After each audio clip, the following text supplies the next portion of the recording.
माधव कुंज बिहारी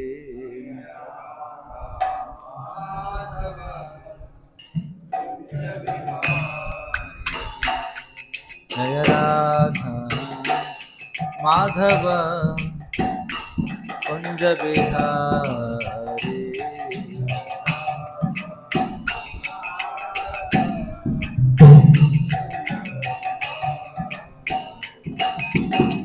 गोपीजन वल्लभ गिरिवरधारी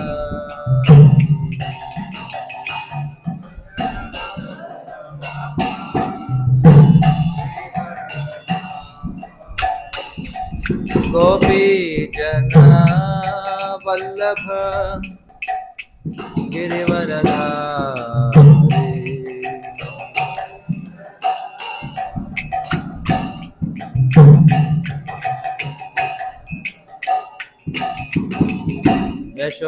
यशोदनंदन व्रज जनरंजन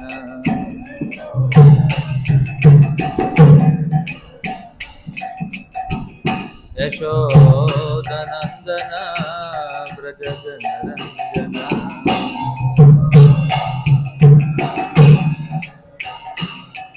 यामुना तीरा वनचारी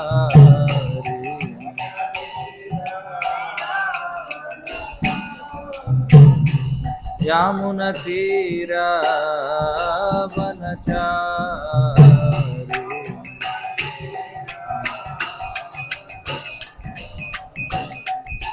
जय राधा माधव कुंज बिहारी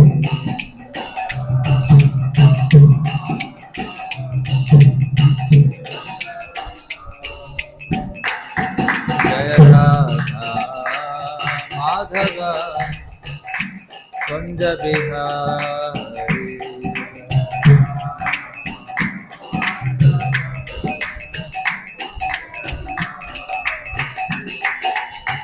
गोपीजन वल्लभ गिरिवरधारी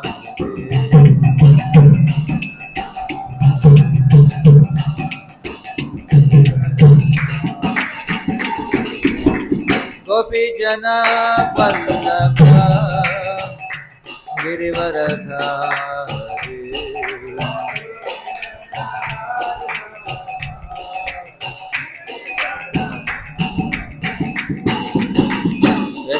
यशोदनंदन व्रज जनरंजन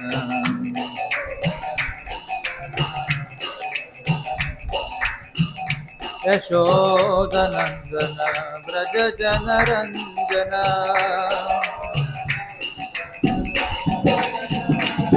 यामुना तीरा वनचारी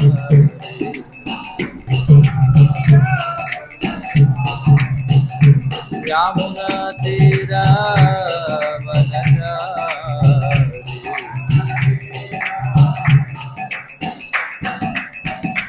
हरे कृष्ण कृष्ण कृष्ण हरे हरे हरे राम राम राम हरे हरे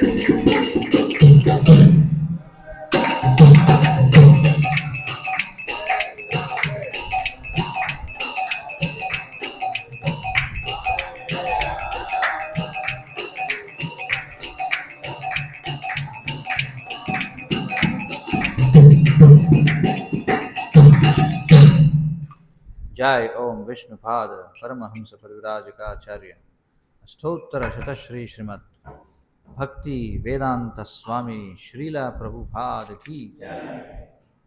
ग्रंथराज श्रीमद् भागवतम की जय। ओम नमो भगवते वासुदेवाय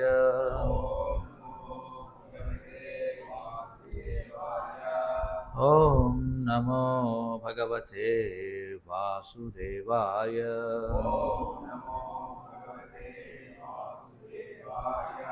ఓం నమో భగవతే వాసుదేవాయ.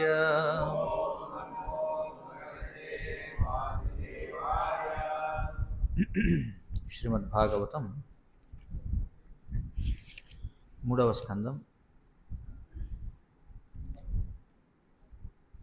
ప్రథమ స్కందం మొదటి అధ్యాయం 16వ శ్లోకం.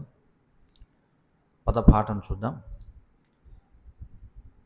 కహ వా భగవతః తస్య పుణ్య శ్లోకేఢ్య కర్మణః శుద్ధికామః న శృణుయాత్ యశః కలి మలాపహం. కో వా భగవతస్తస్య కో వా భగవతస్తస్య పుణ్యశ్లోకేఢ్య కర్మణః పుణ్యశ్లోకేఢ్య కర్మణః శుద్ధికామో న శృణుయాత్ శుద్ధికామో న శృణుయాత్ యశః కలిమలాపహం యశః కలిమలాపహం. కో వా భగవతస్తస్య పుణ్యశ్లోకేఢ్య కర్మణః శుద్ధికామో న శృణుయాత్ యశః కలిమలాపహం.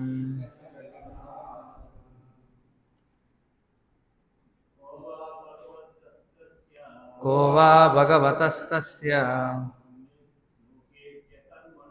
పుణ్యశ్లోకేఢ్య కర్మణః శుద్ధికామో న శృణుయాత్ యశః కలిమలాపహం. కో వా భగవతస్తస్య పుణ్యశ్లోకేఢ్య కర్మణః శుద్ధికామో న శృణుయాత్ యశః కలిమలాపహం. కో వా భగవతస్తస్య పుణ్యశ్లోకేఢ్య కర్మణః శుద్ధికామో న శృణుయాత్ యశః కలిమలాపహం. కో వా భగవతస్తస్య పుణ్యశ్లోకేఢ్య కర్మణః శుద్ధికామో న శృణుయాత్ యశః కలిమలాపహం. మాతాజీలు ఎవరిని చదువుతారా? కో వా భగవతస్తస్య పుణ్యశ్లోకేఢ్య కర్మణః శుద్ధికామో న శృణుయాత్ యశః కలిమలాపహం.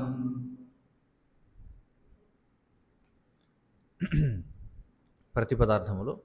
కహ ఎవరు, వా ఏమాత్రము, భగవతః భగవానుని, తస్య ఆతని, పుణ్య ఘనమైన, శ్లోకేఢ్య కీర్తనములచే పూజింపబడువానిని, కర్మణః కర్మలు, శుద్ధికామః పాప విముక్తిని కోరి, న శృణుయాత్ వినకుండును, యశః యశస్సు, కలియుగములో, మలాపహం కల్మషమును హరించునది. అనువాదము మరియు భాష్యము కృష్ణ కృపామూర్తి శ్రీ శ్రీమద్ అభయ చరణారవింద భక్తి వేదాంత స్వామి శ్రీల ప్రభుపాద ఇస్కాన్ సంస్థాపకాచార్య. కలహయుగమైన కలియుగపు దోషముల నుండి ముక్తిని వాంఛించుచునే శ్రీకృష్ణ భగవానుని ఘనమైన యశోవైభవమును వినగోరని వాడెవడుండును? భాష్యం. కలహస్వభావ కారణముగా కలియుగము అత్యంత హేయమై ఉన్నది. దురలవాట్లతో నిండి ఉన్న ఈ కలియుగమున కొద్దిపాటి అపార్థముననే గొప్ప కలహములు సంభవించుచుండును. శ్రీకృష్ణ భగవానుని శుద్ధమైన భక్తియుక్త సేవలో నియుక్తులై స్వలాభాపేక్ష లేకుండా కామ్యకర్మ ఫలములు మరియు శుష్క తాత్విక కల్పనల నుండి దూరులైన వారు ఈ సంకీర్ణ యుగపు తాపముల నుండి ముక్తి నొంద సమర్థులైందురు.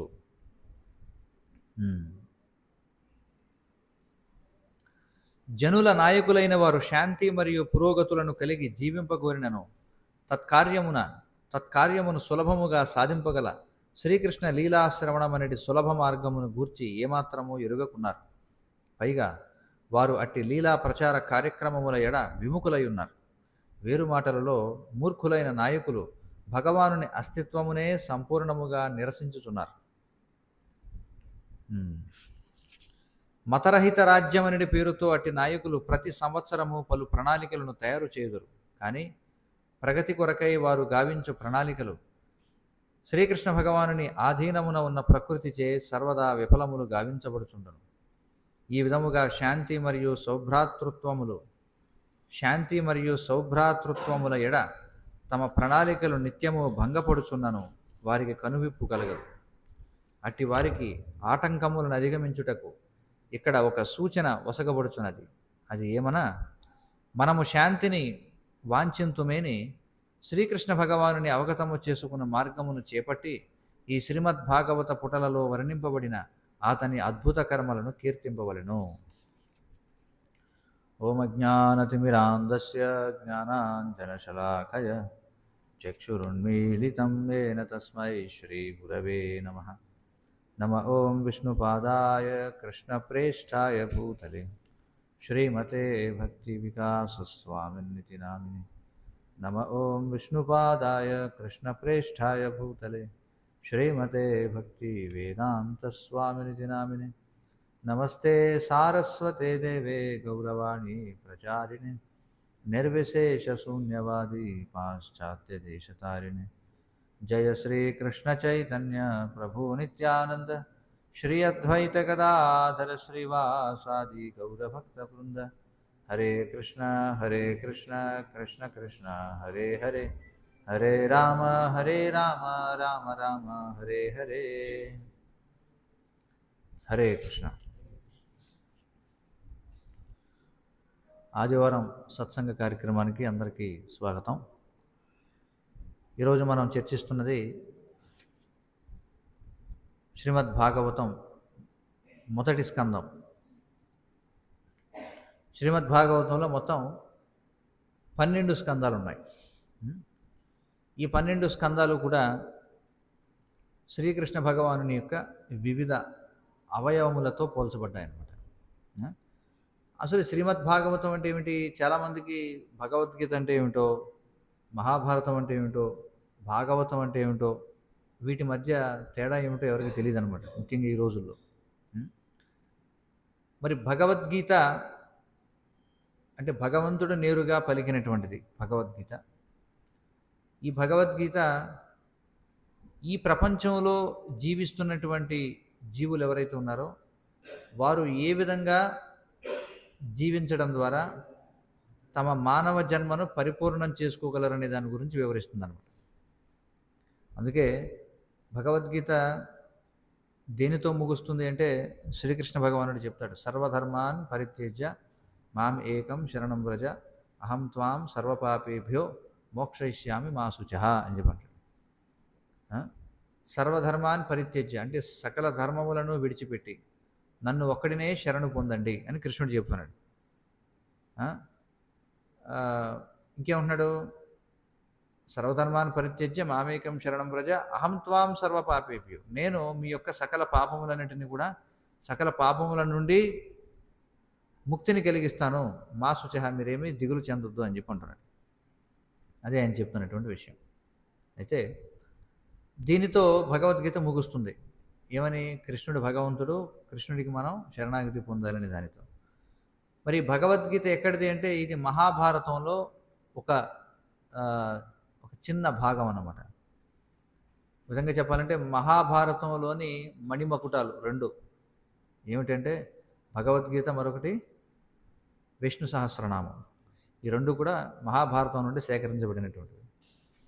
మరి మహాభారతం అంటే ఏమిటి? మహాభారతాన్నే పంచమ వేదము అని అంటారు. మనకి వేదాలు 4 ఉన్నాయి. ఏమిటవి? ఋగ్వేదము, యజుర్వేదము, సామవేదము, అథర్వణ వేదం. ఇలా 4 వేదాలు మనకున్నాయి. వాస్తవానికి అంతకుముందు వేదం ఒక్కటిగానే ఉండేది. వేదము అంటే తెలుసుకోవలసినది అని అర్థం. అంటే జ్ఞానము అని అర్థం వేదము అంటే. ఏదైతే మరి తెలుసుకోవలసినటువంటి జ్ఞానం అనంతంగా ఉంది. దాన్ని వ్యాసదేవులు వారు ఏం చేశారంటే ద్వాపర యుగంలో ఆయన దాన్ని 4 భాగాలుగా విభజించారు. ఋగ్వేదము, యజుర్వేదము, సామవేదము, అథర్వణ వేదం. అంతకుముందు ఋగ్వేదము లేదా యజుర్వేదం అనే పేరుతో ఒకే ఒక వేదం ఉండేదన్నమాట. ఆ విధంగా ఆయన విభజించారు. విభజించిన తర్వాత మరి కలియుగం వచ్చింది. మరి కలియుగం అంటేనే ఇది అత్యంత దౌర్భాగ్యమైనటువంటి యుగం. కలియుగంలో లక్షణాలు కూడా మనకు చెప్పబడ్డాయి. అందరూ కూడా అల్పాయుష్కులై ఉంటారు కలియుగంలో. మరి అంతా కూడా మందబుద్ధి కలిగిన వాళ్ళు అయి ఉంటారు. అంటే బద్ధకస్తులై ఉంటారు కలియుగంలో. సుమందమతులు అంటే ఎవరికి కూడా జ్ఞాపక శక్తి ఉండదు. అలాగే దురదృష్టవంతులై ఉంటారు అందరూ కూడా. అలాగే పూర్తిగా ఆందోళనతో నిండి ఉంటారు. ఇది కలియుగంలో ఉన్నటువంటి వాళ్ళ యొక్క లక్షణాలు అన్నమాట. మరి ఈ లక్షణాలు ఉన్నవాళ్ళు అసలు వీళ్ళు వేదాన్ని ఎలా అర్థం చేసుకోగలుగుతారు? ఎందుకంటే కలియుగంలో దాదాపుగా ప్రతి ఒక్కరు కూడా నేను ఈ శరీరాన్ని అనే భావనలోనే ఉంటారన్నమాట.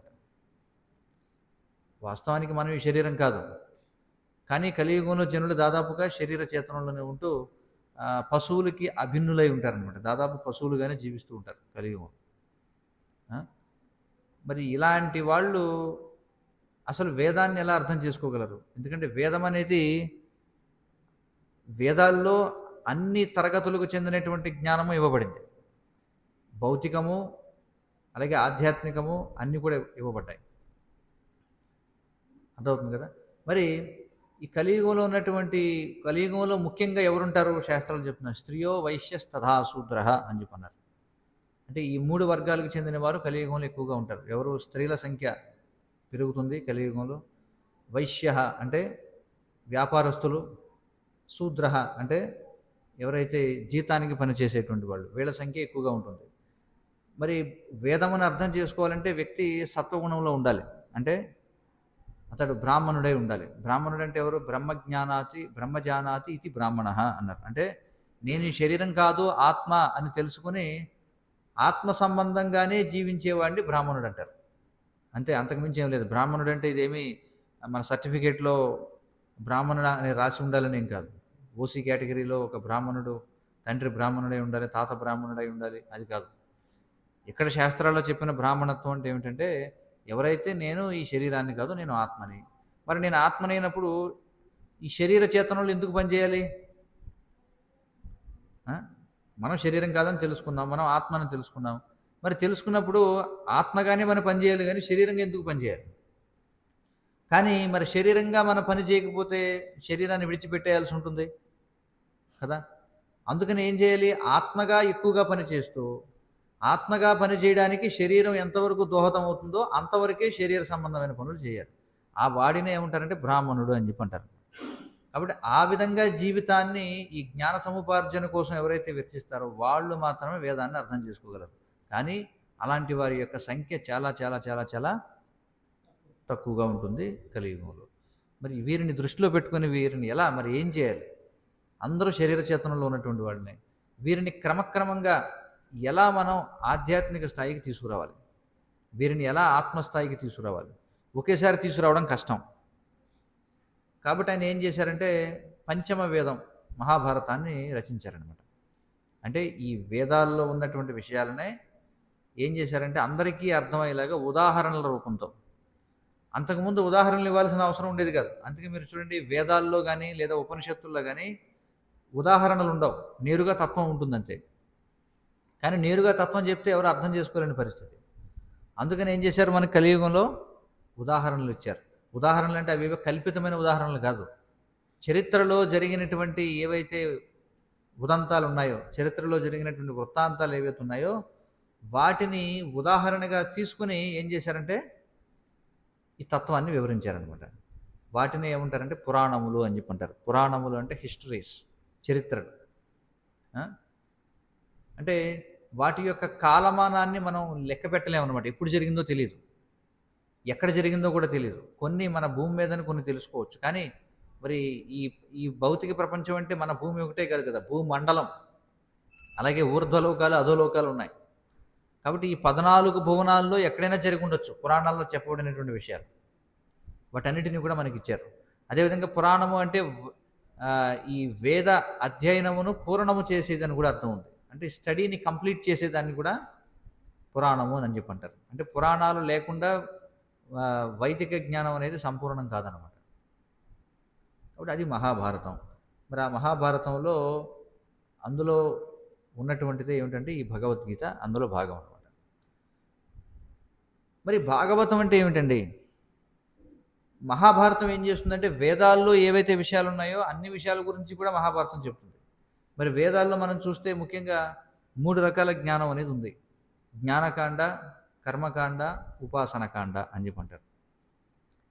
కర్మకాండ అంటే ఏమిటి? ఫలితాన్ని ఆశించి చేసేటువంటి పనులు ఎలా చేయాలి, దాన్నే కామ్యకర్మలు అని చెప్పి అంటారు. కామ్యకర్మలు అంటే ఏమిటి? ఉదాహరణకి ఎవరికైనా నాకు ధనం కావాలి, ఒక వ్యక్తికి ధనం కావాలి, మరొక వ్యక్తికి ఆస్తిపాస్తులు ఏవో కావాలి, ఇంకొకరికి రాజ్యం కావాలి, ఇంకొకరికి మంచి భార్య కావాలి, లేదా మరొకరికి మంచి భర్త కావాలి, మరొకరికి సంతానం కావాలి, మరొకరికి విద్య కావాలి, మరి కొంతమందికి ఉన్నత లోకాలకి వెళ్ళాలి, కొంతమందికి బాగా పలుకుబడి కావాలి. ఇలా అనేకమైనటువంటి అవసరాలు ఉన్నాయి సమాజంలో ఉన్న వాళ్ళకి. అవునా కదా? చెప్పండి, ఉన్నాయా? అనేకమైనటువంటి అవసరాలు ఉన్నాయి. మరి ఈ అవసరాలను తీర్చుకోవాలంటే ఎలా తీర్చుకోవాలి, దాని గురించి వివరించేదాన్ని కర్మకాండ అని చెప్పి అంటారు. అలాగే జ్ఞానకాండ అనేది కూడా ఉంది. జ్ఞానకాండ అంటే ఏమిటి? ఈ విధంగా భౌతికమైనటువంటి కోరికలు తీర్చుకోవడానికి ప్రయత్నించి చివరికి విసుగు చెంది దీనికి అతీతమైనది ఏదన్నా ఉందా అని తెలుసుకునే వాళ్ళు ఉన్నారు. వారిని జ్ఞానులు అని చెప్పి అంటారు. వాళ్ళ కోసం మనకి ఉపనిషత్తులు ఇవన్నీ కూడా ఇవ్వబడ్డాయి. ఇక ఉపాసనకాండ అంటే ఏమిటి? వివిధ రకాల దేవతలని ఎలా సంతృప్తిపరచాలి, ముఖ్యంగా అందులో విష్ణువుని ఎలా సంతృప్తిపరచాలి, ఇలా అన్ని తరగతుల వారికి కావలసినటువంటి జ్ఞానం మనకి వేదాల్లో ఇవ్వబడింది అనమాట. అన్ని విషయాలు ఉన్నాయి. కానీ ఇవన్నీ రచించినా సరే వ్యాసదేవులు వారు ఎవరైతే వీటన్నిటిని కూడా రాశారో చూడండి, ఆయన పేరే వ్యాసుడు. వ్యాసుడు అంటే ఎవరు? విస్తరించిన వాడు అని అర్థం. దేన్ని విస్తరించాడైనా?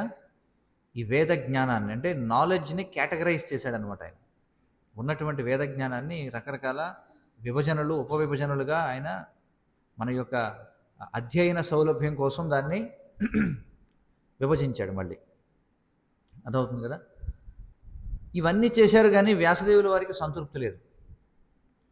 ఎందుకని సంతృప్తి లేదంటే, వాస్తవానికి మనకి శాస్త్రాలు ఏం చెప్తున్నాయంటే, వేదే రామాయణే చైవ పురాణే భారతస్తథా ఆదో మధ్యేచ అంత్యేచ హరి సర్వత్ర గీయతే అని చెప్పబడింది. వేదే రామాయణ చైవ అంటే వేదములలోనూ, రామాయణంలోనూ, పురాణే అంటే పురాణాలలోనూ, మహాభారతంలోనూ, అన్నింటిలోనూ కూడా ఆదౌ మధ్యేచ అంత్యేచ, ఆరంభంలోనూ మధ్యలోనూ అంతిమంగాను హరి సర్వత్ర గీయతే, హరియే అన్ని చోట్ల కూడా కీర్తించబడుతున్నాడు. కానీ ఇది అర్థం చేసుకోగలరా లౌకికమైనటువంటి వాళ్ళు? లౌకికమైనటువంటి వాళ్ళకి ఏది ముఖ్యం అనేది ఎలా తెలుస్తుంది చెప్పండి? ఎవరో ఒకళ్ళు దాన్ని చూపిస్తే కానీ తెలియదు. అంటే లౌకికులందరూ కూడా సారగ్రాహులు కాదనమాట. సారం గ్రహించడం తెలియదు అందరికీ. కాబట్టి ఎవరో ఒకళ్ళు ఏం చేయాలంటే ఎవరో ఒకరి సహాయం లేకుండా అది జరగదనమాట. అందుకనే వ్యాసదేవులు వారు అసంతృప్తితో ఉన్నారు. ఎందుకంటే వీటన్నింటి యొక్క సారం ఏమిటి అంటే ఆ భగవంతుని తెలుసుకోవడం, భగవంతునికి శరణాగతి పొందడం, భగవంతునికి సేవ చేయడం, ఇది సారం. కానీ జనులు ఈ సారాన్ని గ్రహించే విధంగా ఆయన రాయలేదు రచనలు. అందుకే ఆయన అసంతృప్తితో ఉన్నారు. మరి ఈ అసంతృప్తికి కారణం ఏమిటి అనే ఆలోచనలో ఉండగా అప్పుడు ఆయన గురువు అయినటువంటి నారదుల వారు అక్కడికి వచ్చి ఆయనకి చెప్తారనమాట, నాయన నువ్వు ఎందుకు అసంతృప్తిగా ఉన్నావంటే, నువ్వు అన్ని రకాల జనులని సంతృప్తిపరచడానికి అనేక రకాల గ్రంథాలు రాశావు.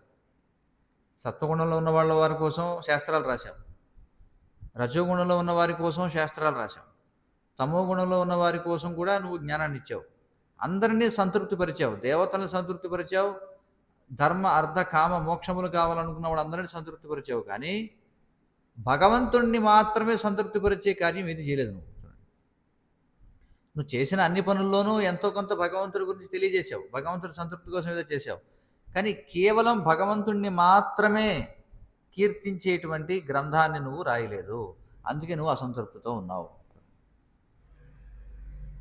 ఇది ఎలాంటిదంటే చూడండి, మన మానవ జీవితం అనేది 4 భాగాలుగా విభజించబడింది: బ్రహ్మచర్యము, గృహస్థము, వానప్రస్థము, సన్యాసము అని. మరి బ్రహ్మచారిగా ఉన్నప్పుడు, అంటే బ్రహ్మచారి అంటే ఏమిటి? విద్యార్థి జీవితం. ఇక్కడ మనం పురుషుల యొక్క జీవితాన్ని మనం లెక్కేసుకుంటున్నాం. బ్రహ్మచారి అంటే విద్యార్థి జీవనం. విద్యార్థి జీవనంలో అతడు అన్ని విషయాలు తెలుసుకుంటాడు. అన్ని విషయాలు అంటే ఏమిటి? లౌకికము, అలౌకికము 2 నేర్చుకుంటాడు బ్రహ్మచారిగా. బ్రాహ్మణుడు అనుకోండి, బ్రాహ్మణుడైతే అతనికి లౌకిక జ్ఞానం కూడా ఇవ్వబడుతుంది. అంటే ఏమిటి? ఈ యొక్క జ్యోతిష్యము, పంచాంగము, ఆయుర్వేదము, లేకపోతే అనేక రకాల భౌతికమైనటువంటి విద్యలు కూడా, ఎందుకంటే శరీరాన్ని పోషించుకోవాలి కాబట్టి ఆ విద్యలు నేర్పించబడతాయి. దానితో పాటుగా ఆత్మవిద్య కూడా బోధించబడుతుంది. ఎందుకని అంటే ఎప్పుడైతే అతడు గృహస్థుడు అవుతాడో, వివాహం చేసుకుంటాడో, మరి జీవనాన్ని గడపాలి కదా. గడపాలంటే కొంత లౌకిక విద్య కావాలి. ఆ లౌకిక విద్యను ఉపయోగించుకుని అతడు జీవితాన్ని గడుపుతాడు. మరి గృహస్థునిగా ఉన్నప్పుడు అనేక మందిని సంతృప్తిపరచాల్సి ఉంటుంది. కుటుంబ సభ్యులని, బంధువులని, మరి ప్రభుత్వాన్ని, ఇతర జీవులని, అన్నింటినీ కూడా సంతృప్తిపరచాల్సి ఉంటుంది. ఎప్పుడైతే అతడు వానప్రస్థుడు అవుతాడో అప్పుడు ఇంకా గృహస్థ జీవనం నుంచి విరమించుకుంటాడు. విరమించుకొని కేవలం ఆధ్యాత్మిక కార్యాలలో ఎలా ఉండాలనే దానికి శిక్షణ పొందుతాడు. ఇక ఎప్పుడైతే సన్యాసిగా ఉంటాడో దాని అర్థం ఏంటంటే పూర్తిగా కేవలం భగవత్ సంతృప్తి కోసం మాత్రమే పనిచేస్తాడు. అందుకే సన్యాసము అంటే ఏమిటి? పూర్తిగా భగవత్ సేవలో నెలకొనడం. అది చేయనంత వరకు మనిషి పూర్తిగా సంతృప్తి పొందలేడు. అలాగే వ్యాసదేవుల వారు కూడా అనేక రకాల గ్రంథాలు రాశారు, అన్ని రకాల వర్గాల వారిని సంతృప్తిపరిచారు. కానీ ఏ విధంగా అయితే వ్యక్తి కేవలం గృహస్థ జీవనంలో ఉండిపోవడం వల్ల సంతృప్తి చెందడో, అలాగే వ్యాసదేవుల వారు కూడా అనేక రకాల గ్రంథాలు రాసినా సంతృప్తి చెందలేదు. ఏ విధంగా అయితే గృహస్థుడు పూర్ణత్వాన్ని పొందాలంటే అతడు గృహస్థ జీవితాన్ని విడిచిపెట్టి సన్యసించాలో, అలాగే వ్యాసదేవుల వారు కూడా ఏం చేశారంటే కేవలం శ్రీకృష్ణ భగవానుని యొక్క నామరూప గుణలీలలను కీర్తించే ఒక గ్రంథాన్ని రాయాలి అనుకున్నారు. అయితే ఆ గ్రంథం ఎలా ఉండాలి అంటే, మరి భగవంతుడు అంటే ఒక్కడే కాదు కదా. భగవంతుడు ఒంటరిగా ఉంటాడా? లేదు. భగవంతునికి అంతరంగ శక్తి ఉంటుంది, తటస్థ శక్తి ఉంటుంది, ఆయన యొక్క బాహ్య శక్తి ఉంటుంది. అంతరంగిక శక్తి అంటే ఏమిటి? ఈ యొక్క ఆధ్యాత్మిక ప్రపంచం అంతా. తటస్థ శక్తి అంటే జీవులైనటువంటి మనం. అలాగే భౌతిక శక్తి అంటే ఏమిటి? ఈ మాయా ప్రపంచం, త్రిగుణాత్మకమైనటువంటి మాయా ప్రపంచం. చూడండి, అంతే కదా. ఇప్పుడు రాజు అన్నాం అనుకోండి, రాజు అంటే ఒంటరిగా ఉంటాడా? చెప్పండి. రాజు అన్నామంటే మనం చెప్పక్కర్లా, రాజు ఎక్కడ ఉంటే అక్కడ రాణి ఉంటుంది, లేదా రాణులు ఉంటారు, లేదా ఆయన యొక్క మంత్రులు ఉంటారు, ఆయన యొక్క సేవకులు ఉంటారు, పరిచారకులు ఉంటారు, ఆయన యొక్క ఆయుధాలు ఉంటాయి, ఆయన యొక్క కోశాగారం ఉంటుంది, ఆయన యొక్క సైనికులు ఉంటారు, ఆయన యొక్క రాజ్యం ఉంటుంది. అవునా కదా? ఒంటరిగా ఉంటాడా? లేదు. అలాగే భగవంతుడని అన్నాం అనుకోండి, భగవంతుడు అంటే ఒంటరిగా ఉంటాడు. ఆయన కూడా ఆయన యొక్క అంతరంగిక శక్తులు ఉంటాయి, ఆయన యొక్క తటస్థ శక్తులు ఉంటారు, అలాగే ఆయన యొక్క బాహ్య శక్తి ఉంటుంది, అలాగే ఆయన యొక్క అంశాలు, కళలు అంటే అవతారాలు, ఇవన్నీ ఉంటాయి. దయచేసి అందరూ ఫోన్ స్విచ్ ఆఫ్ చేయండి కొద్దిసేపు, అంతరాయం కలిగించొద్దు. కాబట్టి ఈ విధంగా ఉంటాయన్నమాట. అందుచేత వ్యాసదేవులు వారు ఎప్పుడైతే భగవంతుడిని మాత్రమే కీర్తించేటువంటి గ్రంథాన్ని రాశారో, మరి భగవంతుడు అంటే ఒంటరివాడు కాదు కాబట్టి భగవత్ సంబంధమైన వాటిని అన్నింటినీ, మరి భగవంతుడు అంటే భక్తులు లేకుండా భగవంతుడు ఉంటాడా? చెప్పండి. కాబట్టి భక్తుల యొక్క వృత్తాంతాలు కూడా చెప్పాల్సి ఉంటాయి. అందుకే ఈ శ్రీమద్ భాగవతం అంటే ఏమిటంటే, అసలు ఎన్ని తరగతుల జ్ఞానం ఉందో అన్నింటి యొక్క సారాన్ని గ్రహించి ఒక దగ్గర పెట్టారనమాట. ఇది ఒక తేనె లాంటిది. అర్థమవుతుంది కదా? ఇది ఎలాంటిదంటే తేనె లాంటిది అనమాట భాగవతం అంటే. అందుకే ఆరంభంలో చెప్తారు, పిబత భాగవతం రసమాలయం ముహురహో రసికా భువిభావుకాహ అని చెప్పుకుంటారు. మన తేనె కావాలంటే ఇప్పుడు చూడండి, ఈ తేనెటీగలు ఏం చేస్తాయి? తేనెటీగలు వెళ్ళి మొత్తం అంతా కూడా సంచరించి వేప పువ్వు నుంచి, మామిడి పువ్వు నుంచి, మరి చూడండి ఎప్పుడైతే వసంత ఋతువు వస్తుందో, వసంత ఋతువు రాగానే మొత్తం తేనెటీగలు తిరుగుతూ ఉంటాయి మొత్తం అన్ని చోట్లకి. అవేం చేస్తాయి? రకరకాల చెట్ల నుండి, రకరకాల పుష్పాల నుండి ఈ మకరందాన్ని ఏం చేస్తాయి? సేకరిస్తాయి. సేకరించి తీసుకొచ్చి ఏం చేస్తే తేనె పుట్టలో పెడతాయి. అలాగే వ్యాసదేవుల వారు ఏం చేశారంటే, అసలు ఎన్ని రకాల జ్ఞానం ఉందో, ఎన్ని తరగతుల జ్ఞానం ఉందో అన్నింటి నుండి కూడా ఎక్కడెక్కడైతే శ్రీకృష్ణుడిని కీర్తించేటువంటి ఉన్నాయో అన్నింటినీ సేకరించారనమాట. సేకరించి ఏం చేశారో ఒక దగ్గర పెట్టారు. అదే ఏమిటది? శ్రీమద్ భాగవతం. అందుకే శ్రీమద్భాగవతాన్ని ఎవరైతే సేవిస్తారో, ఎవరైతే శ్రీమద్భాగవతాన్ని వింటారో ఇంకా వాళ్ళు సకల శాస్త్రాలన్నిటిని కూడా తెలుసుకున్నట్లే. ఇది శాస్త్ర నిర్ణయం. అందుకే కలియుగంలో మరి ఆ భగవంతుడు ఏం చేశాడంటే భాగవతం రూపంలో అవతరించాడనమాట. మనకి భాగవతంలోనే చెప్పబడింది ఏమిటది? కృష్ణే స్వధామోపగతే ధర్మజ్ఞానాదిభిః సహ కలౌ నష్టదృశామేషాం పురాణార్కో దునోదిత అని చెప్పున్నారు. అంటే కృష్ణుడు ఎప్పుడైతే ద్వాపర యుగాంతంలో తన స్వధామానికి వెళ్ళిపోయాడో, ఎలా వెళ్ళిపోయాడు? ధర్మజ్ఞానాదిభిః సహ, ధర్మాన్ని జ్ఞానాన్ని వెంట పెట్టుకుని వెళ్ళిపోయాడో, ధర్మజ్ఞానాదిభిః సహ కలౌ నష్టదృశామేషాం, మరి ఆయన లేనటువంటి లోటుని తీర్చడం కోసం మళ్ళీ ఏమై వచ్చింది అంటే పురాణార్కో దునోదిత, భాగవతం ఉదయించిందనమాట. భాగవతం అవతరించింది. అంటే కలియుగంలో ఆయన భాగవతంగా అవతరించాడు. అందుకనే మీరు చూస్తే భాగవతంలో అన్ని తరగతుల జ్ఞానము కూడా అందులో ఉందన్నమాట భాగవతం. ఎందుకంటే మనం చెప్పుకున్నాం కదా, కలియుగంలో ఆయుష్ తక్కువ మనకి. అసలు భగవద్గీత చదివిన వాళ్ళు చాలా తక్కువ. ఎవరెవరైతే తమను తాము హిందువు అని గుర్తించుకుంటారో ఎంతమందికి అసలు భగవద్గీత గురించి తెలుసు చెప్పండి? ఈ రోజుల్లో అయితే మరీ దారుణం. భగవద్గీత అని అడిగామనుకోండి, అదేం సినిమా పేరు అని చెప్పి అడుగుతారు. చూడండి, అలాంటి పరిస్థితి ఉంది ఇప్పుడు. భగవద్గీత తెలుసా నీకంటే ఎవరు తీశారా సినిమా, అందులో హీరో ఎవరు, హీరోయిన్ ఎవరు, విలన్ ఎవరు, ఇలా అడుగుతారనమాట. ఇది ఈ నామమాత్రపు హిందువులు, సర్టిఫికేట్ హిందువులు వీళ్ళంతా. వాస్తవానికి భగవద్గీత అనేది హిందువుల కోసం ఇచ్చింది కాదు. కృష్ణుడు సకల జీవుల కోసం, సకల జీవులను ఉద్ధరించడం కోసం ఇచ్చాడన్నమాట. ఇది పరిస్థితి. భగవద్గీత అర్థం చేసుకోవడమే గగనంగా ఉంది చాలామందికి. చాలామంది చెప్తూ కొన్ని సంవత్సరాల తరబడి చదువుతుంటారు, ఇంకా భగవద్గీత అవ్వదు. రోజుకి అరశ్లోకం, రోజుకి ఒక ఈ విధంగా ఉంటుంది పరిస్థితి. మరి ఇలాంటి వాళ్ళు అసలు ఇంకా ఎక్కడ అన్ని శాస్త్రాలు చదవగలరు చెప్పండి? వేదం అనేది అనంతంగా ఉంది. వేదంలో మనకి ప్రభుత్వ లెక్కల ప్రకారం చెప్పబడింది. వేదం 13,000 శాఖలు ఉంటే మొత్తం మీద ఇప్పుడు మనకి లభ్యం అవుతున్నది కేవలం 1,300 మాత్రమే లభిస్తున్నాయి ఇప్పుడు చూడండి. అంటే ఇప్పుడు మొత్తం వైదిక జ్ఞానంలో 10% కూడా మనకి లభ్యం కావట్లా. ఇది ప్రభుత్వం ఇచ్చినటువంటి నిర్ణయం, ప్రభుత్వం వాళ్ళు ఇచ్చినటువంటి సర్వే ప్రకారం మొత్తం వైదిక జ్ఞానంలో 10% కూడా లభ్యం కావట్లా. ఆ దొరికే 10%లో కూడా దాన్ని కూడా అధ్యయనం చేయగలిగిన వాళ్ళు ఎవరు లేరు. ఏదైనా ఒక వేదశాఖను అధ్యయనం చేయాలంటే 14 సంవత్సరాలు పడుతుంది చూడండి. ఏదైనా సరే వేద విద్య మీద అభ్యసించాలంటే 14 సంవత్సరాలు పడుతుంది. అది కూడా ఒక శాఖను అధ్యయనం చేయగలరు వాళ్ళు అంతే. మరి ఇంకా ఉపనిషత్తులు ఉన్నాయి, 108 ముఖ్యమైన ఉపనిషత్తులు. 108 ముఖ్యమైన ఉపనిషత్తులు ఉన్నాయి. బ్రహ్మసూత్రాలు ఉన్నాయి, దాన్ని వేదాంత సూత్రాలు అని చెప్పి అంటారు. అవి కాకుండా మనకి 18 పురాణాలు ఉన్నాయి చూడండి, ఉపపురాణాలు ఉన్నాయి. ఇవి కాకుండా మహాభారతం ఉంది, రామాయణం ఉంది, అలాగే ఉపవేదాలు ఉన్నాయి. ఉపవేదాలు ఏమిటి? మళ్ళీ ఈ శాఖలు ఉన్నాయి ఏమిటి? మనకి జ్యోతిష్యం ఉంది, అలాగే ఆయుర్వేదం ఉంది, వాస్తుశాస్త్రం ఉంది, ధనుర్విద్య ఉంది, సంగీత శాస్త్రం ఉంది, నాట్యశాస్త్రం ఉంది చూడండి. ఇవన్నీ ఉన్నాయి.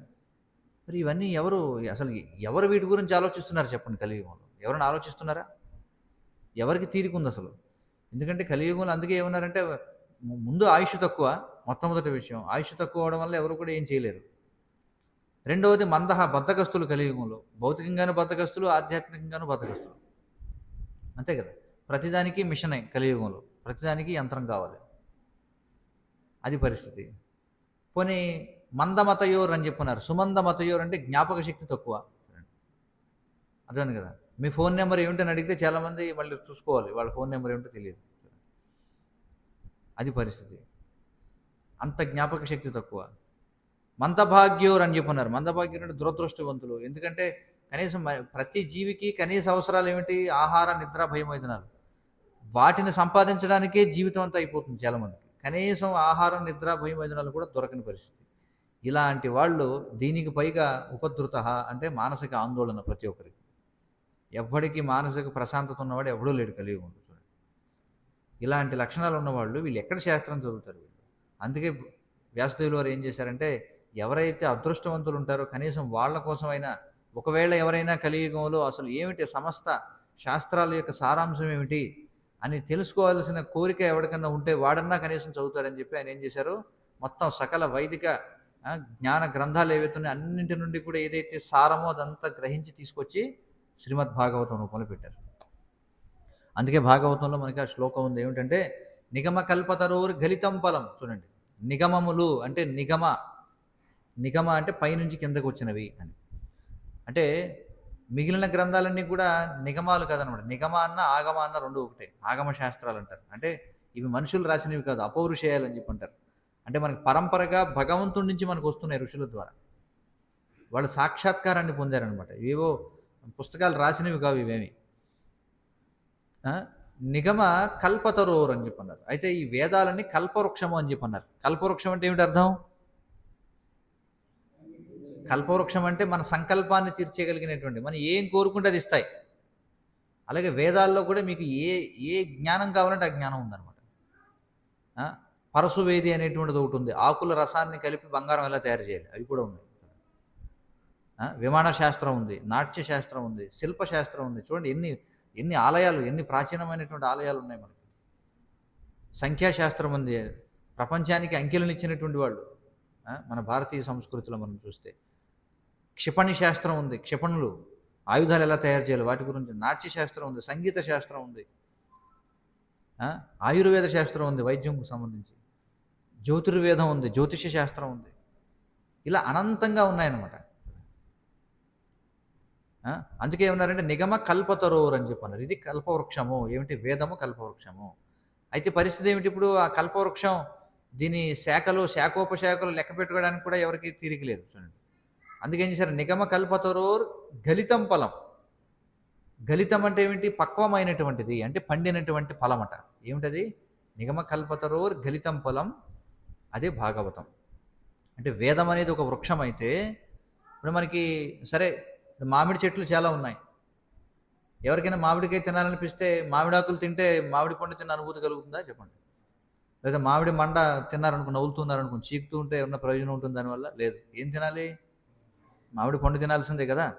అందుకేమన్నారు, నిగమ కల్పతరోర్ గలితం ఫలం. అది కూడా ఎలా వచ్చిందంటే సుఖముఖాద్ అమృత ద్రవ సంయుతం. చూడండి, సుఖముఖాద్ అంటే సుఖదేవ గోస్వామి. మామిడి పండే కానీ చిలక కొట్టింది అనుకోండి ఇంకా మధురంగా ఉంటుందంటారు కదా. అలాగే ఈ నిగమ కల్పతరోర్ గలితం ఫలం ఈ భాగవతం, అది కూడా ఎలా వచ్చింది? సుఖముఖాద్ అమృత ద్రవ సంయుతం. అంటే సుఖదేవ గోస్వామి యొక్క నోటి వెంట వచ్చింది. అంటే ఉన్నది అదే విషయం అయినా పాఠం చెప్పేవాళ్ళని బట్టి ఆకర్షణీయంగా ఉంటుంది, అవునా కదా? అందరూ చెప్పేది అదే, కానీ అదే ఒక కవి, ఒక రసజ్ఞుడి యొక్క ముఖాన్ని నుంచి వచ్చిందనుకోండి, దాన్ని వాడు ఏం చేస్తాడు, ఇంకా దాన్ని అందరికీ చక్కగా దాన్ని ఏం చేస్తాడు, చక్కగా తీయగా అందరూ తీసుకునేలా చేస్తాడు. మనం కళాశాలల్లో పాఠశాలలో మనం చూస్తుంటాం, పాఠాలు చెప్తుంటారు కదా. అదే పాఠం చెప్పేవాళ్ళు, అంటే గణితం కావచ్చు, లేకపోతే సామాజిక శాస్త్రం కావచ్చు, లేకపోతే ఇంకోటి ఏదో ఏమంటారు భౌతిక శాస్త్రం కావచ్చు, రసాయనిక శాస్త్రం కావచ్చు, అదే తరగతికి చెందినటువంటి అదే పాఠం చెప్పేవాళ్ళు 4-5 ఉంటారు మాస్టర్ కదా. కానీ అందులో పిల్లలకి ఒక మాస్టర్ అంటే ఇష్టం, ఇంకో మాస్టర్ అంటే నచ్చదు. చెప్పేది అవే లెక్కలు, కానీ వాళ్ళు చెప్పే విధానం ఎలా ఉంటుంది?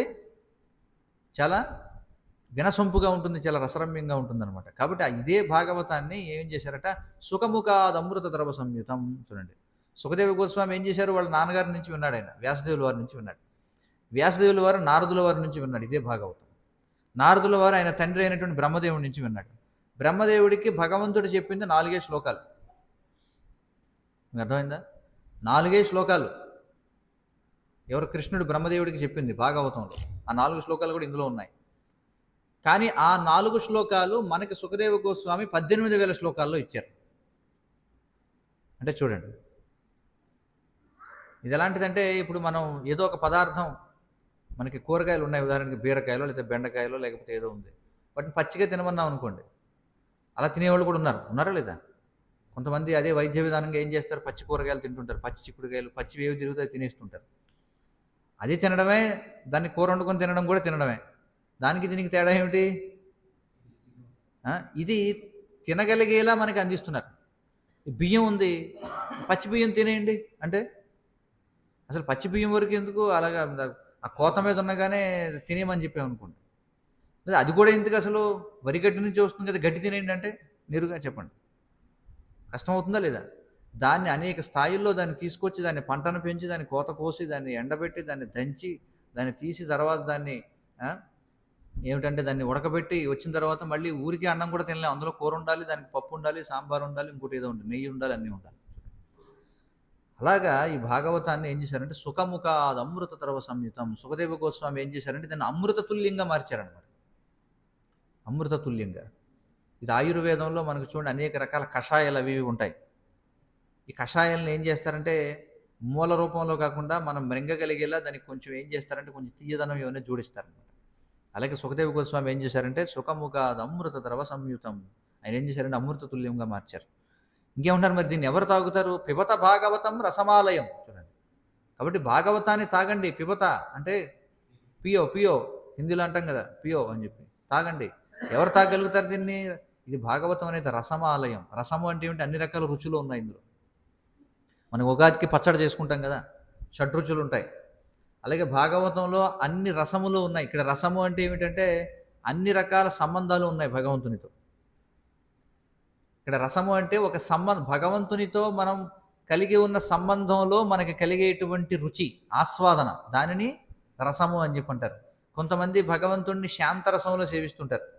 అంటే కొంతమంది గోవులుగా, నెమళ్ళుగా, జింకలుగా, చెట్లుగా, పక్షులుగా భగవంతుడికి ఆనందాన్ని ఇస్తుంటారు. ఆ విధంగా ఆనందాన్ని పొందుతుంటారు.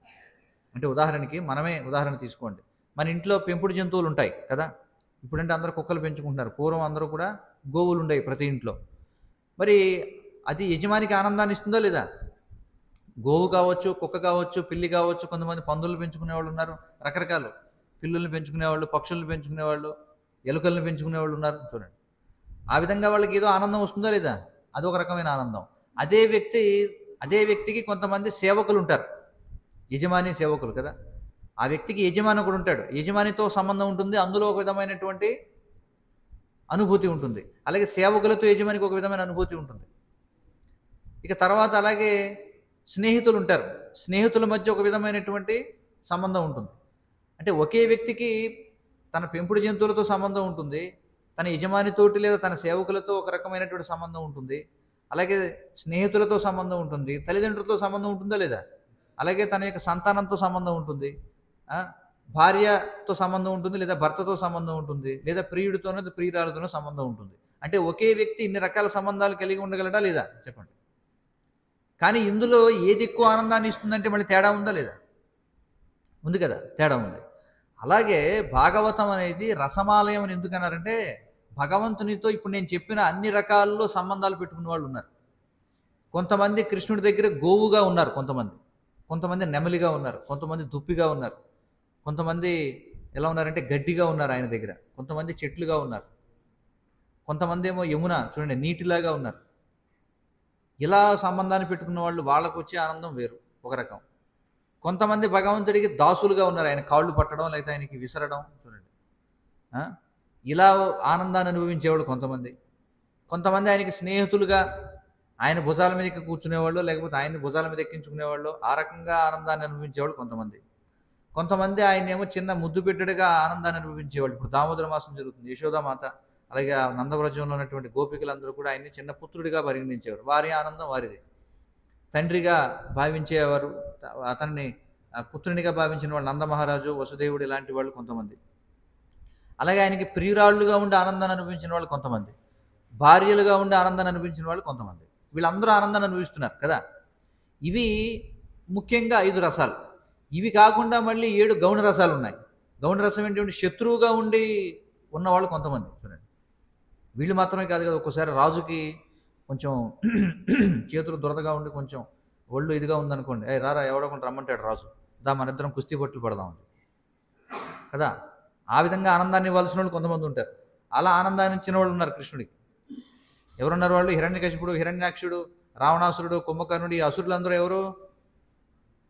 ఆయనకి అదో రకమైన. ఇప్పుడు పిల్లలు చూడండి, పిల్లలు ఒక్కోసారి చూస్తుంటాం, మా చిన్నతనంలో పిల్లలు ఏం చేసేవాళ్ళు అంటే ఇలా పచ్చిక మైదానాలు ఉంటే అందులో పొరలుతూ ఉండేవాళ్ళు, ఒకటి మీద ఒకటి పడి కొట్టుకోవడం ఏమైనా చేస్తుండేవాళ్ళు. అదొక రకమైన ఆనందం, అవునా కదా. అలాగే మరి భయానక రసం, బీభత్స రసం ఉంది, వీరరసం ఉంది. చూడండి, ఇవన్నీ కూడా ప్రదర్శించాడు. నృసింహస్వామిగా వచ్చాడు ఆయన కదా. అంటే కేవలం ఈ 5 మాత్రమే కాదు, 7 గౌణ రసాలు కూడా ఉన్నాయి. హాస్యం, శృంగారం, చూడండి ఇలాంటివి మొత్తం మీద 12 సంబంధాలు ఉన్నాయన్నమాట. ఈ 12 సంబంధాల్లో ఆయనని సేవించిన వాళ్ళు ఎవరు, వాళ్ళ యొక్క చరిత్రలన్నీ ఉన్నాయి భాగవతంలో. అందుకే ఉన్నారంటే పిబత భాగవతం రసమాలయం ముహురహో రసికాహ భువి భావుకాహ అని చెప్పన్నారు. కానీ ఈ రసాన్ని ఎవరు తాగాలి అంటే, ఇప్పుడు చూడండి మంచి మనకి ఇప్పుడు మంచి ఏమంటాం, నారింజకాయ రసమో లేకపోతే మంచి మామిడి రసమో ఇచ్చామనుకోండి, అది కూడా ఎవరు ఆస్వాదించగలరు? మంచి సపోటా పండు రసమో లేకపోతే నిమ్మరసమో ఏదన్నా షర్బత్ ఏదైనా కల్పిస్తే అది ఎవరు ఆస్వాదిస్తారంటే కొంచెం సత్వగుణంలో ఉన్నవాడు ఆస్వాదిస్తారు.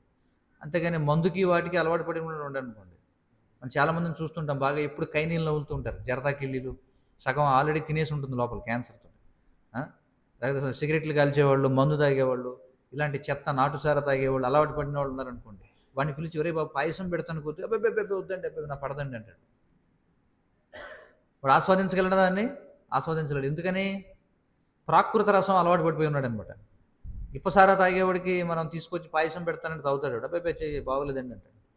అలాగే ఇక్కడ ఏమంటున్నారంటే వ్యాసదేవుల వారు, ఎవరు దీన్ని తాగలరట భాగవతాన్ని అంటే, పిబత భాగవతం రసమాలయం ముహురహో రసికాహ భువి భావుకాహ. చూడండి, రసికులైనటువంటి వాడు తాగలరట దాని రుచి.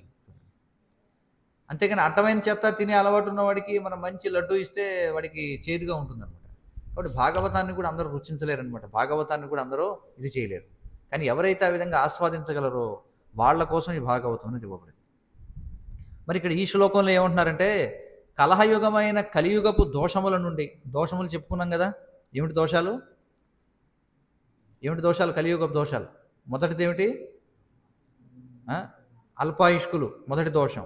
రెండవది బద్ధకస్తులు. మూడోది ఏమిటి? జ్ఞాపశక్తి లేదు, మందమతులు. నాలుగోది ఏమిటి? దురదృష్టవంతులు. ఐదవది మానసిక ఆందోళన. చూడండి, కలేరు దోషనిదేహి రాజన్, కలియుగం అనేది దోషాల పుట్ట. ఇక్కడ 5 చెప్పారు, ఇంకా ఎన్నో ఉన్నాయి. మరి కలహయుగమైన కలియుగపు దోషముల నుండి ముక్తిని కోరుకుంటూనే, చూడండి అందరికీ వీటి నుంచి ఉపశమనం కావాలా లేదా చెప్పండి? వీటన్నిటి నుంచి ఉపశమనం ఎంతమంది కోరుకుంటున్నారు ఇక్కడ? చేతులు ఎత్తండి. పునః పని చేయండి, ఎవరు ఉపశమనం కోరుకోవట్లేదో చేతులు ఎత్తండి. ఇది బాగుంది. ఎవరెవరికి ఉపశమనం వద్దు వీటి నుంచి, ఎవరికి దీర్ఘమైన ఆయుష్ కావాలి, ఎవరికి బద్ధకంగా ఉండకూడదు ఉత్సాహంగా ఉండాలనుకుంటున్నారు, ఎవరు జ్ఞాపక శక్తిని పెంచుకోవాలనుకుంటున్నారు, లేదా ఎవరు అదృష్టవంతులు అవ్వాలనుకుంటున్నారు, ఎవరు మానసిక ప్రశాంతతను కోరుకుంటున్నారు ఇక్కడ ఉన్నవాళ్ళు చెప్పండి?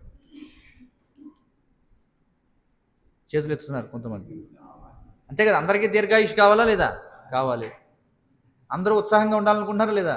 ఉండాలి. జ్ఞాపక శక్తి పెరగాలనుకుంటున్నారా లేదా? పెరగాలి.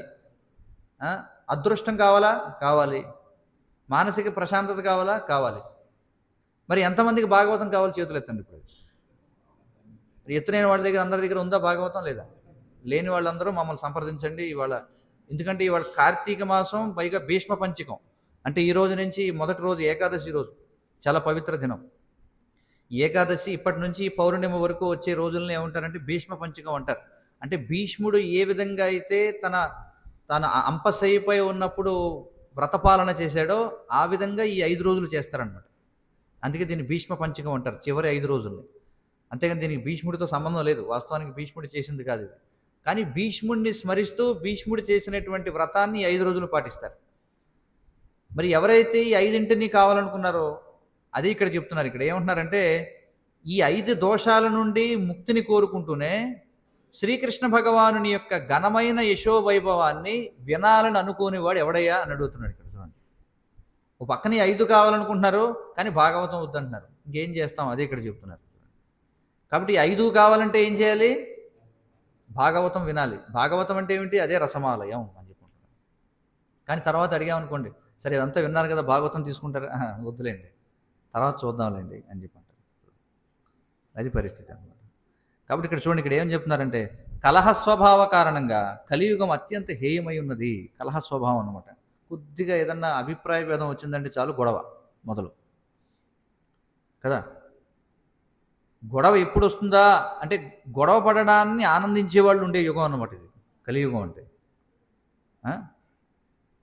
మరి అది కాకుండా దురలవాట్లు ఏమిటి? మద్యం, మాంసం, జూదం, వ్యభిచారం, అన్ని రకాల దురలవాట్లు. ఇవి 4 ఇంకా ముఖ్యమైనవే చెప్పాం. ఇవి కాకుండా వీటి యొక్క శాఖోపశాఖలు అనేకమైనవి ఉన్నాయి.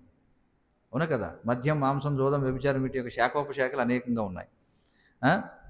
మరి ఇలాంటి దురలవాట్లతో నిండి ఉన్న ఈ కలియుగంలో కొద్దిపాటి అపార్థం వచ్చిందనుకోండి, గొప్ప గొడవలు పడిపోతుంటారు. కానీ ఎవరైతే శ్రీకృష్ణ భగవానుని యొక్క భక్తియుత సేవలో నిమగ్నమై ఉంటారు.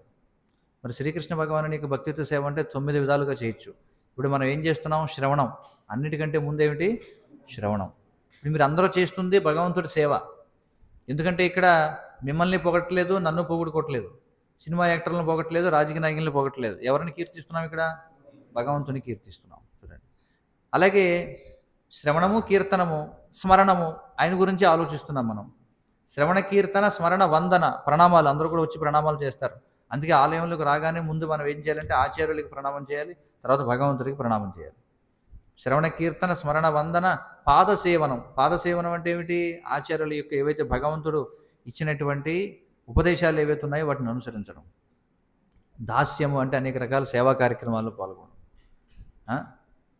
పూజనం అంటే భగవంతుడికి పూజ చేయడం. చివరిలో మనం పూజ చేస్తాం భగవంతుడికి.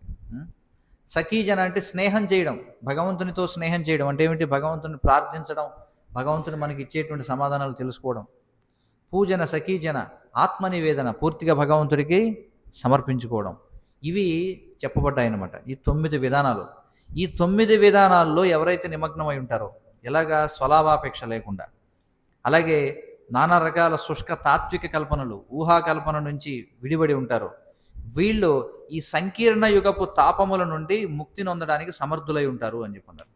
అంటే ఈ కలియుగ ఏవైతే దోషాలు ఉన్నాయో వాటి నుంచి విముక్తి పొందాలంటే ఏం చేయాలట? ఈ 9 విధానాల్లో నిమగ్నమై ఉండాలి. శ్రవణం, కీర్తనం, స్మరణం, వందనం, అర్చనం, పూజనం, పాదసేవనం, ఆత్మనివేదనం, ఈ 9 నిమగ్నమై ఉండాలి. ఇంకా చెప్తున్నారు, జనుల నాయకులందరూ కూడా ఏం చేస్తున్నారు ఇప్పుడు? మరి శాంతి, పురోగతి గురించి అనేక రకాల ఏం చేస్తున్నారు? నానా రకాల విధానాలు తీసుకొస్తున్నారు. ప్రజలందరూ కూడా ప్రశాంతంగా ఉండాలి, ఆనందంగా ఉండాలని చెప్పి. కానీ ఈ శాంతి పురోగతులను చాలా సులభంగా ఎలా తీసుకురావచ్చట అంటే శ్రీకృష్ణ లీలాశ్రవణం అనేటువంటి సులభ మార్గాన్ని ఎంచుకోవడం ద్వారా. ఇప్పుడు ఈ ప్రపంచంలో 4 సమస్యలు ఉన్నాయి మనకి. జన్మ, మృత్యువు, ముసలితనం, వ్యాధి ఉన్నాయి. అలాగే మన శరీరము, మన మనసు, మన శరీరం వల్ల వచ్చే ఇబ్బందులు, అలాగే ఇతర జీవుల వల్ల వచ్చే ఇబ్బందులు, అలాగే ప్రకృతి వల్ల వచ్చేటువంటి ఇబ్బందులు, ఈ 7 అందరికీ ఉన్నాయి. మరి పూర్వం వీటిని ఎలా అధిగమించేవారు? ఇప్పుడేమో నానా రకాల ప్రయత్నాలు చేస్తున్నారు కదా. ఇప్పుడు సైంటిస్టులు అదే పని మీద ఉన్నారు. సైంటిస్టులు చేసేది ఏమిటి? ఈ 7 పరిష్కారాలు. ఏ 7 పరిష్కారాలు? జన్మ, మృత్యువు, ముసలితనం, వ్యాధి. ఈ 7 ఎలా పరిష్కరించాలి? ఇదే ఈ సైంటిస్టుల యొక్క ఆలోచన. దానికోసం రకరకాల రీసెర్చ్ అండ్ డెవలప్మెంట్లు చేస్తున్నారు ల్యాబుల్లో, అటు ఇటు అన్ని పడి. కానీ ఏమవుతుందంటే పరిష్కారం కనుగొనడం అనే విషయం పక్కన పెడితే ఈ 7 ఇంకా పెరిగిపోతున్నాయి. మీకు అర్థమవుతుందా లేదా? సరే, ఇప్పుడు సైన్స్ చాలా టెక్నాలజీ తీసుకొచ్చిందండి. పూర్వం చాలా సహజంగా ప్రసవం అనేది జరిగేది. అంటే ముందు జన్మ గురించి మాట్లాడుకుందాం. ఇప్పుడు అసలు పిల్లవాడికి సంతానాన్ని కనడం అంటే అది చాలా ఎంతో ఖర్చుతో కూడుకునే వ్యవహారం. అవునా కదా? ఏమంటారు? అవునంటారు కదండి. మీకు తెలుసు మాకంటే ఎక్కువ. మరి సైన్స్ ఏం చేసిందండి? సైన్సు మరి ఏమి పురోగతి తీసుకొచ్చింది ఇక్కడ ఇందులో చెప్పండి. పూర్వం ఏ ఖర్చు లేకుండా, రూపాయి ఖర్చు లేకుండా ప్రసవం జరిగేది. ఇప్పుడేమో లక్షల రూపాయలు ఖర్చు అవుతున్నాయి. మరి ఏమిటి పురోగతి సైన్స్ తీసుకొచ్చింది? సంక్లిష్టం చేసిందా, సులభతరం చేసిందా? చెప్పండి.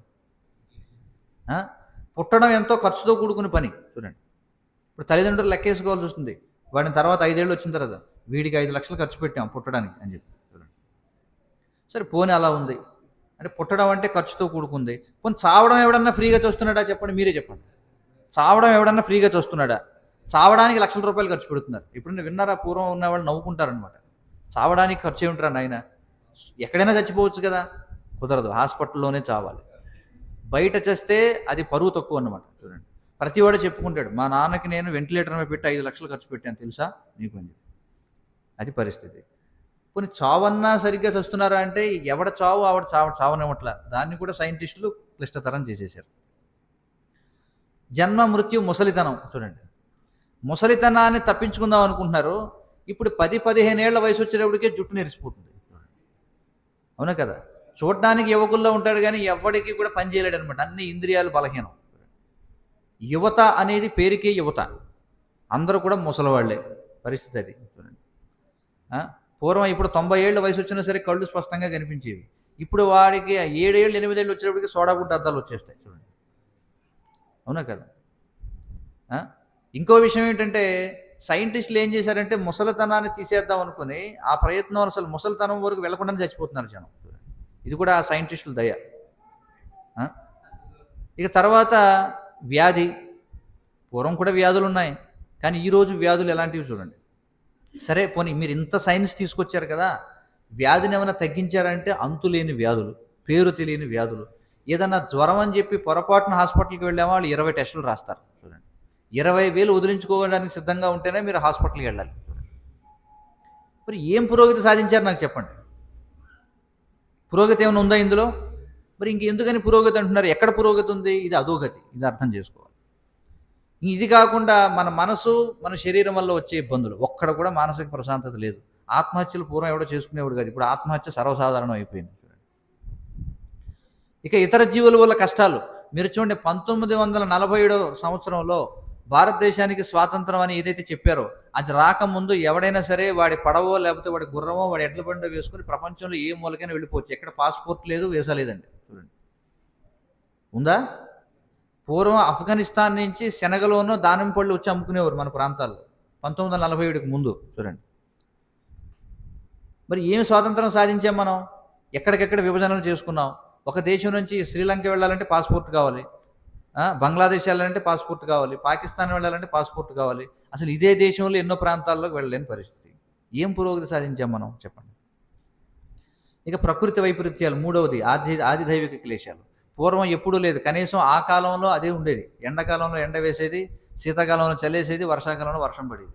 ఇప్పుడు ఎప్పుడైనా 365 రోజుల్లో ఎప్పుడైనా మేఘం బరస్ట్ అవ్వచ్చు అనమాట. క్లౌడ్ బరస్ట్ అంటారు దాన్నే కదా. ఎప్పుడైనా బరస్ట్ అవ్వచ్చు, ఏదైనా జరగవచ్చు. మరి ఏం సాధించారు చెప్పండి. మరి వీళ్ళు ఏం చేస్తారంటే రాజకీయ నాయకులు ఏమంటారంటే ఇదిగో మేము సైన్స్ మీద ఇంత ఖర్చు పెడుతున్నాం, చంద్రుడి మీదకి వెళుతున్నాం, అక్కడికి వెళుతున్నాం, ఇక్కడికి వెళుతున్నాం. ముందు ఉన్న భూమిని సరిదిద్దుకోవడానికి లేదు. చంద్రుడి మీదకి కుజుడి మీదకి వెళ్ళి ఏం చేస్తాం చెప్పండి. మరి పూర్వం వీటిని ఎలా జయించేవారు? అది ఇక్కడ ప్రశ్న. అదే శ్రీల ప్రభుపాదుల వారు ఇక్కడ చెప్తున్నారు. ఈ 7 పూర్వం ఉన్నాయి, ఇప్పుడు ఉన్నాయి, భవిష్యత్తులో కూడా ఉంటాయి. కానీ పూర్వం ఉన్న వాళ్ళు ఎలా వాటిని సులభంగా దాటేవారంటే భగవంతుని యొక్క లీలాస్మరణ చేయడం ద్వారా. అది ఇక్కడ పరిష్కారం అన్నమాట. పూర్వం ప్రతి ఒక్కళ్ళు కూడా సాయంత్రం అయిందంటే, ఉదయం అయిందంటే చాణక్య పండితుడు చెప్తాడు, ప్రతిరోజు ఏం చేయాలట అంటే ఉదయం ఏమో జోదం గురించి, మధ్యాహ్నం స్త్రీ గురించి, సాయంత్రం దొంగ గురించి మాట్లాడుకునేవారట. ఇదేమిటిది? ఉదయం జోదం అంటే మహాభారతం గురించి మాట్లాడుకోవాలి, మధ్యాహ్నం స్త్రీ అంటే రామాయణం గురించి మాట్లాడుకోవాలి, సాయంత్రం దొంగ అంటే కృష్ణుడి గురించి మాట్లాడుకోవాలి. ఈ విధంగా రోజంతా కూడా వాళ్ళు ఏం చేసేవారు? పురాణ కాలక్షేపం చేసేవారు. కాబట్టి ఎండని మర్చిపోయేవారు, చలిని మర్చిపోయేవారు, వర్షాలు మర్చిపోయేవారు, అన్ని రకాల మానసిక ఇబ్బందులు మర్చిపోయేవాడు. ఒకటే పరిష్కారం, ఖర్చు లేని పరిష్కారం. ఏమిటది? శ్రీకృష్ణ భగవానుని ఘనమైన యశోవైభవాన్ని వినడం. చూడండి, చాలా సరళమైన పరిష్కారం. ఈ పరిష్కారాన్ని మనం వదిలేసి ఇప్పుడు ఏసీలు కావాలి, ఫ్రిడ్జ్లు కావాలి, కంప్యూటర్లు కావాలి, స్మార్ట్ ఫోన్లు కావాలి, అది కావాలి, ఇది కావాలి, అన్ని పెరుగు. ఇప్పుడు ఏమైంది చూడండి, ఏమన్నా సమస్యలు పరిష్కారం అయ్యాయా చెప్పండి. ఎంత ఎక్కువగా జనం ఏసీలు వాడుతున్నారో అంతగా గ్లోబల్ వార్మింగ్ పెరిగిపోతుంది. అది కూడా సైంటిస్టులే చెప్తున్నారు. మళ్ళీ ఎందుకని క్లౌడ్ బర్స్ట్లు అవుతున్నాయి, ఎక్కడికక్కడ ఉన్నటువంటి సుడిగాలు వస్తున్నాయి, భూకంపాలు వస్తున్నాయి, ఇవన్నీ వస్తున్నాయంటే వాళ్ళు ఏమంటున్నారంటే జనమందరూ కూడా ఈ కృత్రిమమైనటువంటి ఏవైతే ఉన్నాయో, మనకి కార్లు, పెట్రోల్ కావాలి, బొగ్గు కావాలి, గ్యాస్ కావాలి, భూమి ఎక్కడో అంతర్భాగంలో ఉండాలి, వీటన్నింటిని బయటికి లాగేసి తోడేసి వాటిని వాడుతుంటే ఇప్పుడు ఏమవుతుంది? నీకు ఏసీ చల్లగా ఉంటుంది కాసేపు, కానీ భూ వాతావరణం పెరిగిపోతుంది. దానివల్ల ఇంతకంటే ఎక్కువ వేడి అనుభవించాల్సి వస్తుంది. ఎంతగా అయితే వేడి తప్పించుకుందాం అనుకుంటున్నామో అంతగా వేడి పెరిగిపోతుంది. చూడండి, ప్రకృతి నియమాలు అలా ఉంటాయి, ఎవడు తప్పించుకోలేడు అనమాట. ఇది మనిషి తయారు చేసుకునేటువంటి విధానం లాంటిది కాదు. ప్రకృతి యొక్క చట్టాలను ఎవడు అధిగమించలేడు. ఎంతగా మానవ సమాజం వేసవికాలం ఎండ తప్పించుకుందామని ఎంత ఎక్కువగా అయితే ఏసీలు వాడతారో అంతగా ఉష్ణోగ్రత పెరిగిపోతుంది. ఏం చేస్తారు చెప్పండి? సో కాబట్టి వీటిని తగ్గించుకునే ఉపాయం ఏమిటంటే, పూర్వం అందుకే ఈ ప్రయత్నాలన్నీ చేయకుండా వాళ్ళు ఏం చేసేవారు, శ్రీకృష్ణ భగవానుని ఘనమైన యశో వైభవాన్ని వినేవారు అంతే. ఆ వింటూ ఉంటే వాళ్ళు మర్చిపోయేవారు, వేడి మర్చిపోయారు, ఏదో కొంచెం విసురుగారు పట్టుకుని విసురుకుంటూ ఉండేవారు అంతే. ఎవరో గురుగారు కూర్చున్న వాళ్ళకి పురాణాల గురించి చెప్పేవారు, రామాయణం చెప్పేవారు, మహాభారతం చెప్పేవారు, ఇవి చెప్పేవారు. మనశ్శాంతిగా ఉండేవారు.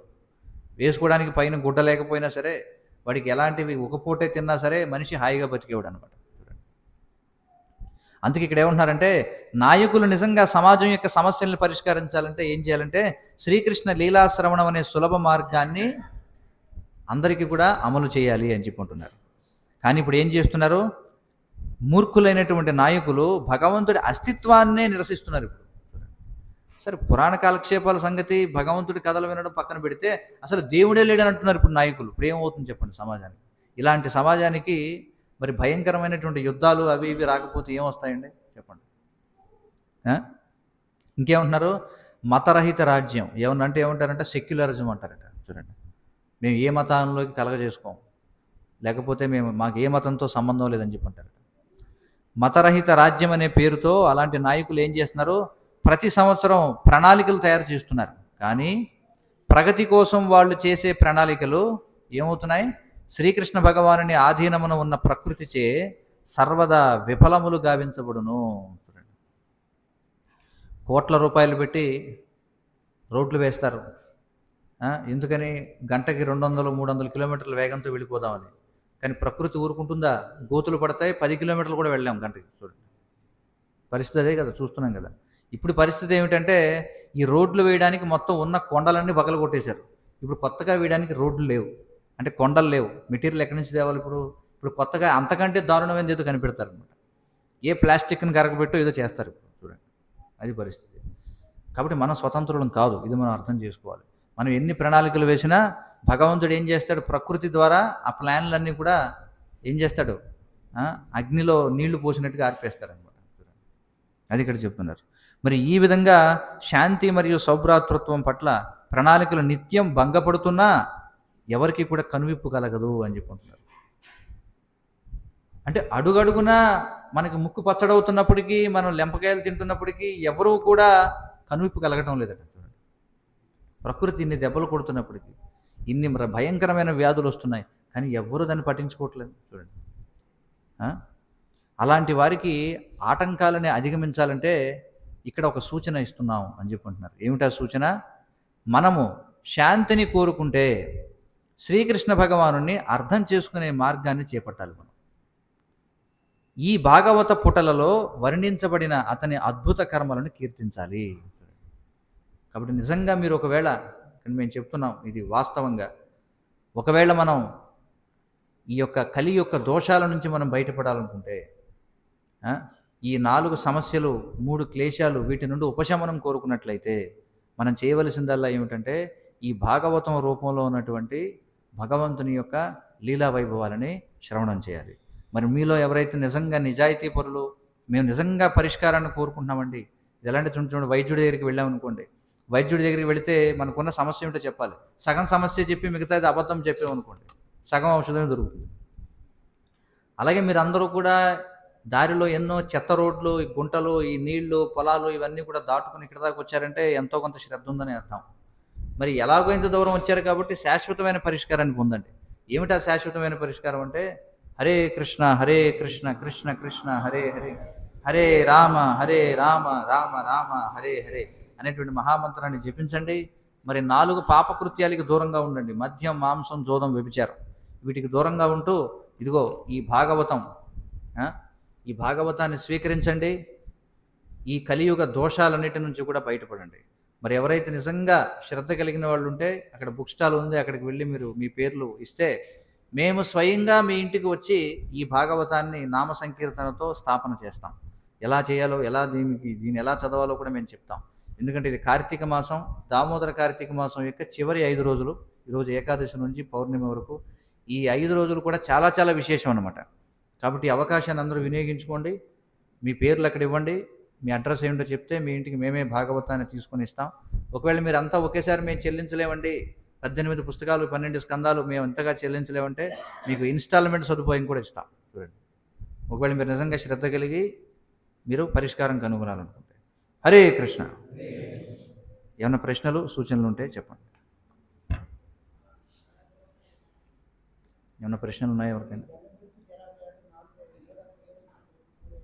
ఏమంటారు? ప్రశ్న ఏమిటి? 3 క్లేశాలు: ఆధ్యాత్మిక, అధిదైవిక, అధిభౌతిక క్లేశాలు. మొత్తానికి 4, 3 కలిపితే 7. ఇంకేమైనా ప్రశ్నలు ఉన్నాయా ఎవరికైనా? సరే, మేము మీకోసం వెయిట్ చేస్తుంటాం బుక్ స్టాల్ దగ్గర. ఎంతమంది వచ్చి మీ పేర్లు నమోదు చేసుకుంటారు? సువర్ణ అవకాశం అనమాట. శుభస్య శీఘ్రం. హరే కృష్ణ. గ్రంథరాజ్ శ్రీమద్ భాగవతం కీ జయ. జగద్గురు శ్రీల ప్రభుపాద్ కీ జయ. వాంఛాకల్పతరుభ్యశ్చ కృపా సింధుభ్యేవ చ పతితానాం పావనేభ్యో వైష్ణవేభ్యో నమో నమః.